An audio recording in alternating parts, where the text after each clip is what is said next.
आणि गिरीकोट असलेला देवगिरी पाहिजे. नमस्कार मंडळी, आपल्या महाराष्ट्राच्या गौरवशाली इतिहासाची आणि भव्य किल्ल्यांची सफर करण्यासाठी आपलं मनपूर्वक स्वागत आहे.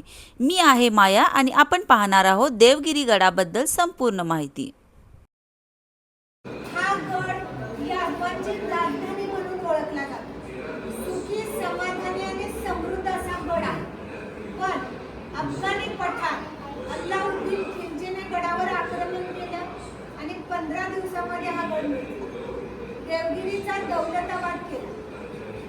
या गड आता सध्या हा धर्मवीर संभाजीनगरमध्ये आहे. हा गड संरक्षक तटाने सुरक्षित असा आहे. गडावरचा पहिला तट आहे तो अंबरकोट. हा दुसरा तट आहे तो महाकोट.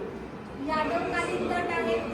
या महातटावर आपल्याला यादवकालीन काही शिल्प पाहायला मिळतात. शिल्प म्हणजे दगडांवर कोरलेला तो तट पार केले आणि आतमध्ये गेलो की आपण पाहतो सरस्वती विहीर.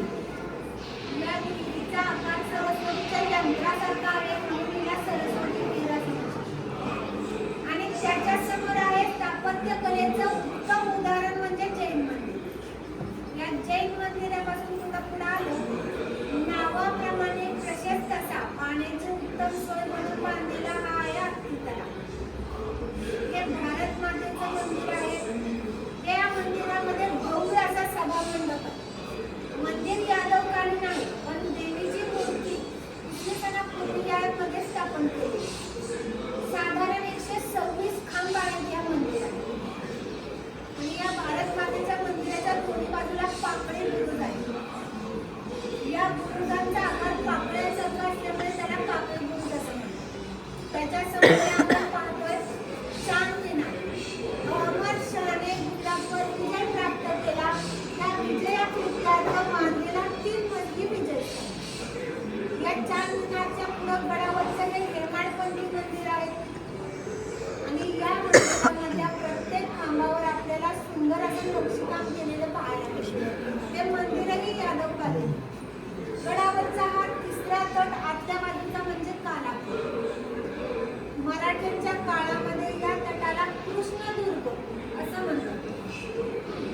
या तिसऱ्या तटाच्या आतमध्ये गेलो की आपण काही महालांचे पडलेले अवशेष पाहतो.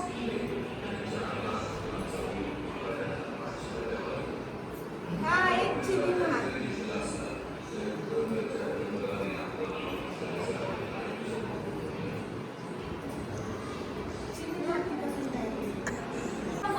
पूर्वी कैदखाना म्हणजे कैद्यांना ठेवण्याची जागा म्हणून केला जायचा. ही गडावरची मेंढातोप. एका बाजूला मेंढ्याचा आकार असल्यामुळे या तोफेला मेंढातोप असं म्हणतात. ही साधारण 23 फूट लांब असून पंचधातूने बनलेली तोफ आहे. प्रत्येक तटाच्या बाहेर साधारण 150 ते 200 फूट खोल हा खंदक आहे आणि त्या खंदकामध्ये पाणी आहे. या पाण्यामध्ये पूर्वी विषारी प्राणी सोडले जायचे. साप, नाग, सुकर, मगर शत्रू गडावर येऊ नये म्हणून या खंदकांची निर्मिती केली आहे. व ती किल्ल्यावर जाण्यासाठी फसवा आणि चकवा एकमेव मार्ग म्हणजे या काळ्या दगडामध्ये खोदलेला हा अंधारी पूर्व. या मार्गातून किल्ल्यावर एकमेव रस्ता जातो. बाकीच्या मार्गांवरती उकळतं तेल, जळते निखारे आणि पाण्याचा मारा केला जायचा. या मार्गामधून वरती गेलो की गडावर पाहतो ते बाप्पाचं मंदिर. इथे आपल्याला प्रकाश होताना दिसतंय. या मंदिरामध्ये बाप्पाची सुंदर आणि सुबक अशी मूर्ती आहे. बाप्पाचं दर्शन करून वरती आल्यावर ही आहे ती 12 दरी. 12 कमानी असलेली शाही इमारत.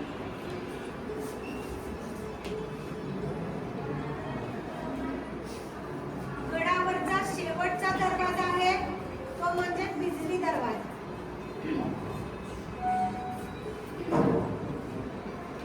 तो वरती गेलो की आपण जातो बिजली दरवाजा. आणि या दरवाजातून आतमध्ये आहे संत एकनाथ महाराजांचे गुरु जनार्दन स्वामींचं तपस्या स्थान. त्यांची गुहा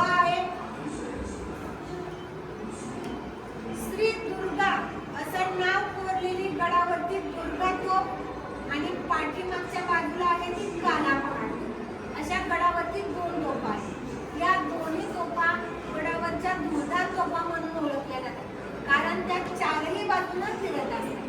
आजही देवगिरीवर आपण खुल्या तोफांचं संग्रहालय पाहू शकतो. सगळ्यात महत्त्वाचं म्हणजे छत्रपती शिवाजी महाराजांचे वडील शहाजीराजे भोसले आणि राजमाता जिजाऊ यांचा विवाह याच गडावर संपन्न झाला. असा हा भुईकोट आणि गिरीकोट असलेला देवगिरी पाहिजे. तर मित्रांनो, आजचा व्हिडिओ तुम्हाला कसा वाटला ते कमेंटमध्ये नक्की सांगा. व्हिडिओ आवडला असेल तर लाईक करा, शेअर करा आणि चॅनलला सबस्क्राईब करायला विसरू नका. पुन्हा भेटूया अशाच एका ऐतिहासिक प्रवासात. जय भवानी, जय शिवाजी, जय महाराष्ट्र.